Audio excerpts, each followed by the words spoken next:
میرے نبی پاک علیہ الصلوۃ والسلام کی بارگاہ عالی مرتبت میں دو عورتیں آئیں،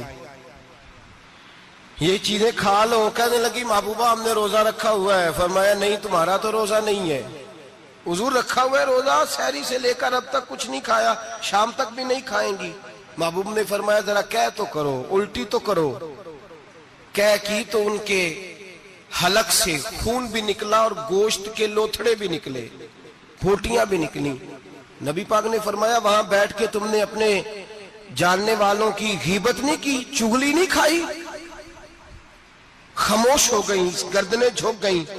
نبی پاک نے فرمایا تم نے قرآن نہیں پڑھا کہ جو اپنے بھائی کی غیبت کرتا ہے وہ مردہ بھائی کا گوشت کھاتا ہے؟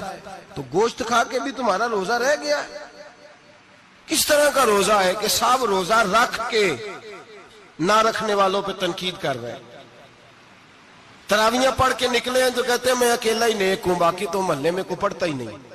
یہ کیسا تیرا روزہ ہے کہ تو روزہ رکھ کے تو اس کے مقصد کو نہیں سمجھا؟ لعلکم تتقون۔